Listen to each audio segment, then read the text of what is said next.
Welcome to the Business Exit Secret Formula podcast, the show that helps businesses like you exit smart, live better, and build a second chapter you're excited about. Hosted by Josie and David Fisher, we're here to give you the real world strategies, insights, and stories you won't hear anywhere else. Let's dive in. Hi everyone, glad you're here. Today's episode might be one of those most important ones yet. Picture this, a friend of ours, let's call him Mark, sold his company 2 years ago for 8 figures. Big win, right? The dream, right? Absolutely. Yeah, fast forward today, he's aimless. He's drinking too much. He's watching TV all day. He looks half dead. I know, we saw him the other day. He was struggling to find his car in the car park. What was the story there? I know. And that's not rare. I've seen it over and over again. Business owners crushed after 40 years, suddenly drift into life that's unrecognizable to them, who they are. But there's good news. It doesn't have to be that way. You can sell your business and create your best life after your exit. But to do that, you need to focus on building what we call the 5 pillars. And the 5 pillars today, it's really interesting where we're going to go on that. So if you think of pillars, they strengthen the foundation, what you're going to do. We're going to share some real examples of those foundational businesses that we've met over the time. And what do they do different than everyone else? That's right. So when you run a business, you're on stage every day. You're the decision maker, the rainmaker, the problem solver. And everything else in between, unfortunately. But when you sell, the curtain drops. The lights go out. And if you're not prepared, silence can be deafening. And here's the truth no one tells you. Selling your business is just a transaction. Building your life after the exit, now that's the real mission. And we've found that too. After many decades of businesses, we've found our mission. And our mission is to help other business exit owners not only prepare their businesses for sale, but discover what their purpose and what their mission is beyond. So some of it will call it a second act. And this is a great way to start building from those 5 pillars. And let's walk through the door and open up those 5 pillars today. The 5 pillars are what you know. So I'm going to call that knowledge. Knowledge is a very interesting part. But just digging down a little bit deeper on knowledge, knowledge is one of those things that we might go to university, we might learn it in the classrooms, we might do a whole lot of different things of gaining knowledge, but without some sort of understanding in the process, we really don't move on from there. So just think of it today. You've taken that knowledge, you've turned it into skills, and you've found the mission, you've found the wisdom, and now you can share that on. So we're going to go a little bit deeper on that first pillar now. Yes, so the first pillar, your knowledge, all the years of negotiating, scaling, pivoting, that's not something that you leave behind. That actually is yours forever. We're just going to use Sarah as a hypothetical name because for privacy reasons. She sold her logistics company at the age of 52. Like that's 10 years younger than I am. After building it from a small 2-truck operation into a nationwide service, now a lot of people expected her just to retire, travel, and take it easy. Well, we don't mind taking it easy, but we don't really want to retire. But Sarah wasn't built for boredom. She knew she had 30 years of operational experience. How do you get that? You don't get that overnight. That's hiring. So all of those different people that work within her company, all of that expertise from discovering how she went with different staff. Then she built up her leadership team. That's so crucial today. Otherwise, you're going to be carrying all of that by yourself. And she was a master of that. She built up a beautiful team. And she didn't want to go without waste. So she launched a mastermind group. So within her industry, specifically for small businesses who were scaling, that were within that industry. So from that, she mastered this where she went from 6 to 7 figures, these different companies. She met with them twice a month, hosted quarterly workshops, and gave them all sorts of kind insights that couldn't find in any book. Like, you just can't beat that personal experience. Like, that's just so powerful. That was because she specialized in that field. She understood that whole process after 30 years. But the interesting part for Sarah was she actually made, in the first year after selling her business, she made $250,000. How did she do that? Working 10 hours a week. On her terms. On her terms. So she needed a little bit of a hand, and we all jumped in and gave her a hand to get it going to that point.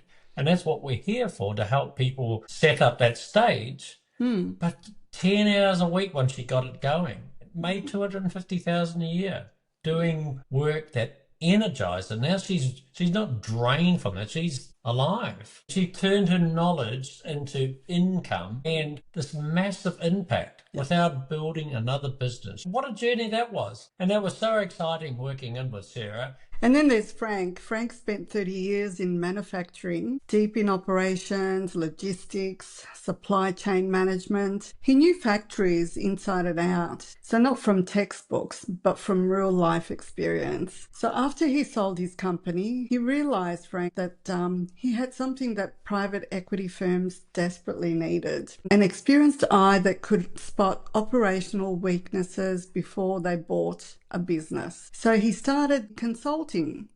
He'd walk through a manufacturing plant and within an hour tell a private equity firm where they were bleeding money, what leadership gaps existed, and how much hidden risk was buried inside the business. Wow. And he did that within an hour? I know, right? And he wasn't running the day-to-day anymore. He wasn't stuck managing hundreds of people. Instead, Frank was doing high-level strategic advisory, getting paid 5 figures per project. That is amazing, isn't it? Yeah. And what an opportunity. And he wasn't stuck with the day-to-day operations. That's right. All he did was consulting and choosing exactly how busy he wanted to be. So Frank didn't just sell his business, he sold his time, consuming responsibilities, and kept the best parts of his expertise. Well, that's a beautiful story from Frank. And the same thing, when we were working with Frank, he was very tired and overworked and the likes. And did you see the energy of Frank? He literally came alive, and he said to us,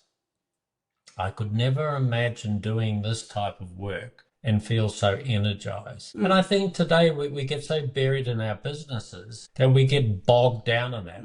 So even though Frank was working in that same industry that he was kind of used to, he really was enjoying what he was doing. So he was inspired, so he could get up in the morning and he would help all of those people. And so the same thing, Frank had all of that knowledge. He had all of those skills, which we're going to move on to the next pillar. But look at the currency of what Frank had. And then he could enjoy all of those expertise throughout his time with all of that knowledge. Yeah, because knowledge was like a currency, isn't it? It's like you just have to know how to spend it. Absolutely. And it's something you don't lose. Yeah, that's right. The next pillar, which is your skills. So your skills is running a business for decades, sharpened skills most people never even develop.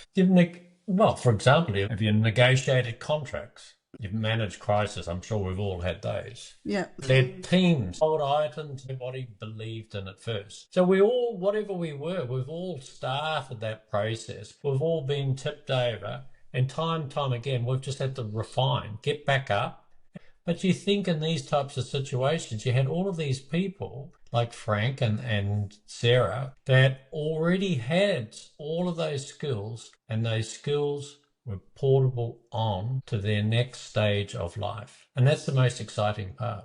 Yeah, that's right. So remember Tom, for example, the CEO of a mid-sized construction company for over 25 years. He was leading a massive infrastructure project, managing huge teams, solving complicated logistical nightmares every day. So when he exited, Tom thought he might just consult for construction firms or maybe sit on a few industry boards. But something unexpected happened. Through a friend, he got invited to advise a non-for-profit that was struggling with their operations, volunteer management, project timelines, budgeting. At first, Tom thought, what do I know about non-profits? But the moment he walked in, he realized operations are operations. Leadership is leadership. Project management doesn't care if you're building a bridge or running a food bank. The skills translate. Within months, Tom wasn't just helping, he was transforming organizations. He helped non-profits eliminate waste, stretch their grants further,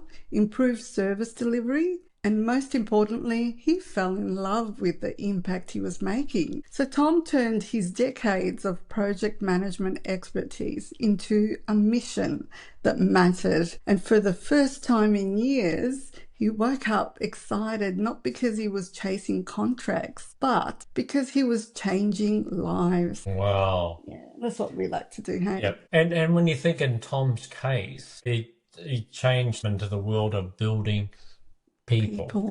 He transferred those skills, but instead of building a building, he built people. And you just think of how transferable those skills were that he created, wasn't it? And he's transferring that from a construction company, which is it's a hard industry. I've been in it for a long, long time. And now he's moving it into a non-for-profit. If Tom can do that, I think anyone could pivot, transfer their knowledge and skills to anywhere they like. I've actually got another example. Remember Rosa? Rosa spent 20 years building a successful chain of boutique retail stores. Quite different than Tom, managing everything from the logistics, the front of line customer service to brand marketing. She had a lot on her plate. When she sold her business, she figured out she was done. She traveled a bit, she rested, maybe a bit of some hobbies. But within about 8 months, she got a little itchy, didn't she? She rang us up and said, I've had enough of this. Not because she needed the money. She did pretty well, Rosa did. But because she missed the energy, the activity, the challenges, all of those things, the community, everything else that was all part of that world, you've just got that in your DNA. We know that our audience has got that in the DNA. That's why they're here listening, because they want to find out where do they go next. And Rosa took 8 months to work that out. And we're not saying don't go for your trip around the world. We love travel. We're saying is that go and do your trip around the world, but talk to us first, and then as you come back, you've got a plan while you're away. This is a good time to actually start building on that. And that's an exciting part. And we're just passing on what we've learned over the last 2 years or 35 years of business, but the last 2 years have been part of the business exit. We're just passing that on. So the examples of like Rosa, she realized that, her knowledge of customer experience, for example, her sales philosophy, right? The brand presentations that she would always do. After all of those years, she really knew people. They could walk in her store and she knew what to choose for them. So people didn't have to go through that. So she could apply that onto so many other things. So Rosa started off offering a high-end sales and marketing consultancy. That was pretty exciting, wasn't it? Like when she rang up, she was on fire. So she started to teach luxury brands how to connect emotionally with their customers, boost loyalty, and create unforgettable experiences. And she actually popped up with some of those ideas. She shared with us that while she was over in Europe, she actually got a lot of these ideas from when she was in, I think it was in Italy, wasn't it? In Florence. And she picked up some of these ideas, threw it around in a bit of a mastermind, and we came out with a bit of a think tank putting it all together. And so this is from those unforgettable experiences which were triggered from there. She structured it so she could pick up her clients, absolutely, around the world and only take on projects that excited her. Now, she loves travel. In a year, Rosa went from retired to re-inspired. Now think of that. Do you want to retire or do you want to be re-inspired? Think of that next chapter. But in her case, she got re-inspired to training. So she created pretty much a new career, a new hobby, a new lifestyle. But the biggest thing, she created a new lifestyle. She built this new lifestyle full of purpose, adventure, and creativity. And then from there, it turned into this big mission. And so now she's just on fire, and it's so exciting. And that's why we do what we do. For people like Rosa, for Tom, Sarah, and all the team. And we can keep telling about different people in their world of exciting beyond their current business. Yes, absolutely. And as you know, skills don't retire, do they? You just find new places to use them. So pillar number 3 is who you know, the network. Over the years, networking is what it's all about, isn't it? So we do a networking group we call it the Business Exit Networking. Yep. And we do that. We live in Australia and Brisbane, so we have a networking group and we have an online group.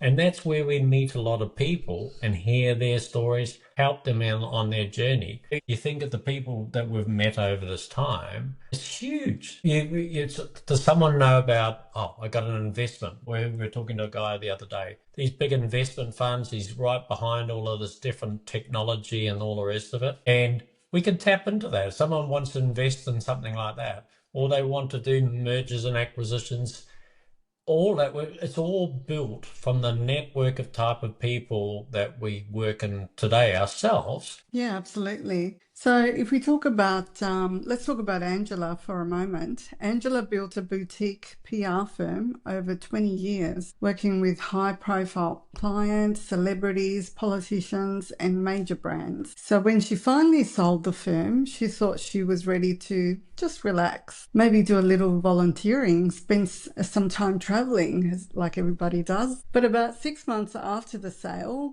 reality set in. The days got long. The excitement wore off, and she started to feel like she was fading into the background. One afternoon over coffee with an old client, something clicked. She realized she wasn't starting from scratch. She had relationships most people would kill to have. Journalists at major networks, CEOs of billion-dollar companies, government officials she had worked with for years. Her network wasn't just valuable, it was priceless. So instead of disappearing, Angela started a boutique advisory firm. She offered media strategy, crisis communication, and high-stakes messaging support directly to C-suites and public figures. She didn't hire a big staff. She didn't build a giant machine again. She kept it small, high touch and premium. In her first year, working part-time, Angela pulled in $600,000, just handpicking the projects she was passionate about,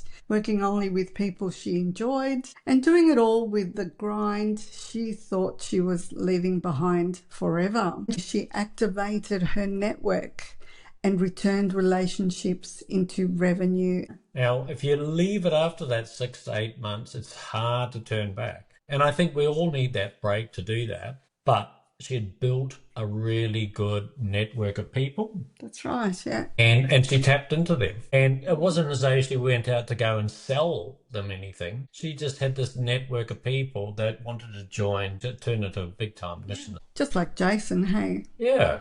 So Jason... Yeah, remember Jason, that's right. So Jason, he had some tech solution company for almost 15 years. You know, he worked, he had big enterprise clients on the system, software integration, cybersecurity. He had it all. Same thing. When he sold, he thought the world was behind him. He figured he'd take a break. Again, good idea to take a break, but not for too long. But maybe invest a little and enjoy some peace and quiet. But after about 3 months after his exit, his inbox started to buzz. Old clients reached out.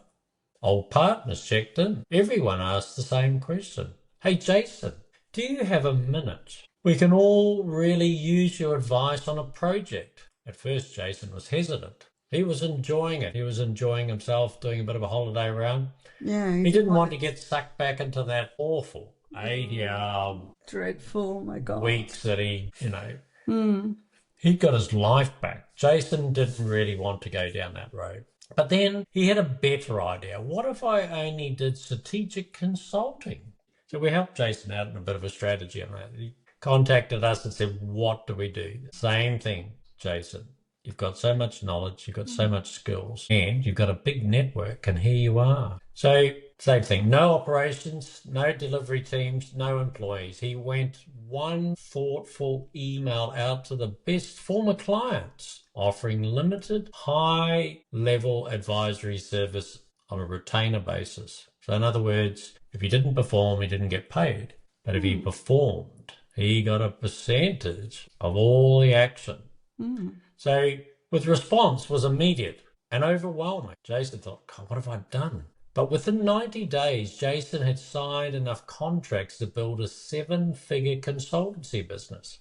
So working fewer hours, choosing his high-end projects and leveraging relationships he'd spent all of those years cultivating, Jason didn't have to build something new from scratch. He simply stepped back into the arena, but this time fully on his own terms. 80-hour weeks out the door. And if it wasn't the right fit, he basically had to learn to say no.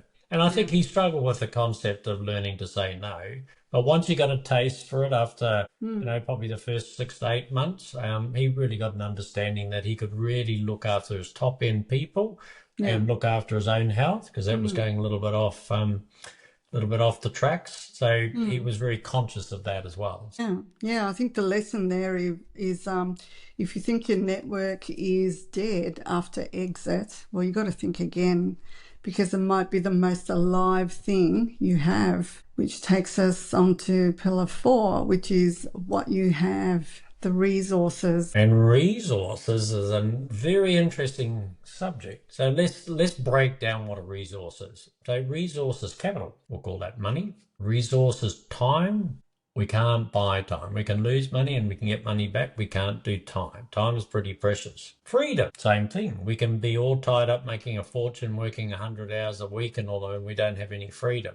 And then access to all of those different things that we could get behind. So whether it was, for example, like a charitable organization or do something like that, it's a time that we can give back to the world of society, to communities, to all sorts of, there's no limitations of what we can do with our resources. Remember, our knowledge, our skills, our network.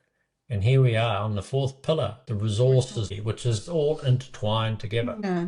That's it. Let's talk about Natalie for a second. She actually spent 18 years building a highly successful creative agency. Brand campaigns, product launches, global clients. She did it all. But like many business owners, by the time she sold, she wasn't passionate about ad campaigns anymore. What Natalie was passionate about was wellness. So when the sale was finalized and the money hit her account, she didn't just park it in a stock portfolio and walk away. She made bold moves, smart moves. She bought a small business, a boutique wellness retreat that focused on mental health and fitness. This wasn't a random investment, it was a passion project that aligned with her personal values. And she didn't just fund passively. She brought her branding skills, her leadership experience, and her creativity to the table. Within 2 years, the business was thriving. She wasn't just making a healthy return financially. She was deeply fulfilled because every day she was building something that mattered to her personally. Natalie turned her liquidity into legacy, impact,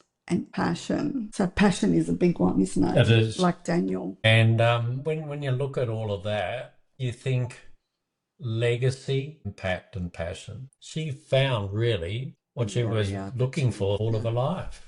And then just think of Daniel. Remember we worked with Daniel, wasn't it? And he spent 30 years running a construction company. We all know what that's like. I've been in the construction industry for 40 odd years, 45 years myself. Yeah. So it's a long days, tough negotiations, everything that went on. He could, the traditional routes of investing, into the likes in his case, he thought he'd just go and play golf once he finished. But Dan had a different dream. He loved wine, not just the drink. He loved the craft of it. So from construction to wine, just think of where this is a transition again. Remember the word transition. The soil, the seasons, the science, the art behind every bottle. So this became Probably a little bit of an obsession, I think, but we have to have some sort of obsession, the curiosity of that. So different from being in a construction company. So anyway, so after the sale, Dan brought this vineyard, not just to retire into, but to build into. He brought the same operational excellence he used to grow his construction business and applied it to running a small, beautiful winery. Same thing. Transferring your skills. Don't retire, refire. All of these people have refired into something that they just absolutely love now. Dan wasn't chasing a quick buck. He'd done all right. He didn't need the money. He was building a legacy business, something real tangible and lasting. And the exciting part is he got all his family involved from day one. And they loved it. They got to understand about how the land worked, how businesses work, and the pride of the ownership. So Daniel Vineyard just isn't a business. It's a family legacy because the family's right into it. They've got their hands dirty, so they've dived right in. So it was it was a gift. But the next generation were actually building it as well. That was the most exciting part. It wasn't stressful. They just loved it. It wasn't driven by endless pressure to hit deadlines and all this sort of thing. Of course, there's deadlines, to get your grapes and do the seasonal type things. Driven by love, passion, and by a vision bigger than himself. It was something way bigger because it was driven by the whole family legacy. The whole family got behind it. So it just became bigger and bigger. They all got involved. And the family unit is so strong. It's really sweet seeing those guys out. It is, isn't it? So, your resources are like seeds. Use them to plant your next season. How's that? That's beautiful. Absolutely. So we're up to pillar number 5. Last but not least, what the world thinks of you. Reputation. And that's a very important one. And just on that reputation, just always remember that it can take many years and decades to build your reputation and destroy it overnight as well. So preserve that with all of your life. So even when you come to sell your business, do the honorable thing, do the right thing, support them, don't fudge the books, all of that type of thing because you've had enough. Sometimes just be honest with something if you're not sure of something about where it was going or what the situation is. But your reputation will follow you. So remember your reputation. Yeah, like Emma, for example, she wasn't just another business owner. She built her company with integrity, backed into every decision she made. She didn't cut corners and she didn't burn bridges to get ahead. She built trust with her customers, her employees, her suppliers, and even her competitors. So when it came time to sell, Emma had multiple offers, not just because of her revenue numbers, but because of her reputation. People trusted that everything Emma touched would be solid, sustainable, and smart. But here's where it gets even more interesting. After the sale, Emma didn't even have time to wonder what's next. Private equity firms chased her down. They knew her track record. They wanted her expertise on their boards. They offered her advisory roles, investment opportunities, leadership spots on strategic projects. Why? Because in the world full of noise and flash, real integrity is rare and highly valuable. Emma's reputation wasn't just good PR. It became her greatest asset after exit. It opened more doors for her in a year than she ever thought possible. And the best part is she got to choose who she wanted to work with, where she wanted to invest, what projects she wanted to champion. She moved from the grind of ownership to the freedom of leadership, all because she built her pillar of reputation while she was still building her business. That's powerful, isn't it? I love it. They came to her because of reputation. Yeah. So reputation, like I say, was built on a solid foundation, and she was always trusted. Meanwhile, Rick had a reputation for not being, he was difficult. After he sold, the other end of the scale, no calls, no offers, no invites. Rick built a company that was financially successful. There was no doubt about that. The numbers were there, the revenue was there, profits, the goals, they hit all those deadlines. But along the way, Rick earned a difficult kind of reputation. He was known for being difficult. Vendors hated working with him because he was always squeeze them dry, threaten them like they were disposable. His employees didn't stay long. Turnover was high because the environment was toxic. Partners dreaded dealing with him because he'd always wanted the upper hand, even when corporation would have built something way bigger. And the competitors, they couldn't wait to see him gone. Now, he still managed to sell his company. Money hit the bank account. A paper win, you could probably call it, wouldn't it? But Yeah. here's what It's happened. like a win on paper, but Yep. really, This is what happened. Dead silence. He's got no calls from private equity firms to join their boards. He's got no startup founders asking for mentorship. No investment groups are asking for his expertise. He reached out to a few people he thought he had relationships with and got polite no responses. He wasn't seen as a builder. He wasn't seen as a leader. He wasn't even seen as someone you wanted to have in your next venture. Rick's bank account was full. There was no ifs and buts about that. He did financially very well. But the calendar was empty, and honestly, that emptiness is hard than ever to expect it. Reputation is the bridge to your next opportunity. So you think in his case, there was no bridge. He still stayed on the other side. And if you burn those bridges, you'll find yourself isolated when you need connection the very most. Yeah. Your reputation is your business card in your second act. So you better start polishing it now. If you're serious about the future after the exit, here's your action plan. So you need to ask yourself, which of the 5 pillars is strongest right now? Which one have I been neglecting? What small steps can I take today to reinforce a weak pillar? This is not the end. It's just the end of chapter 1. You're about to launch the best chapter yet. Say, don't retire. Don't fade away. Refine, rebuild, and reinvent yourself. Yes. Your business was only the beginning. Your future, now that's the real masterpiece. Thank you for joining us today on the Business Exit Secret Formula podcast. If you value this, share it with someone you know, especially if someone's preparing to exit their business, because they'll need to hear this. And hey, if you're building your next chapter, we'd love to hear your story. Reach out. Let's build this next chapter together. Until next time, remember, refire, not retire. Yes. If you got value today, be sure to subscribe, leave us a review, and share this episode with another business owner who's thinking about their next move. Remember, you didn't come this far just to coast. Refire, don't retire, and we'll see you next time. This is JD, Josie and David. bye for now.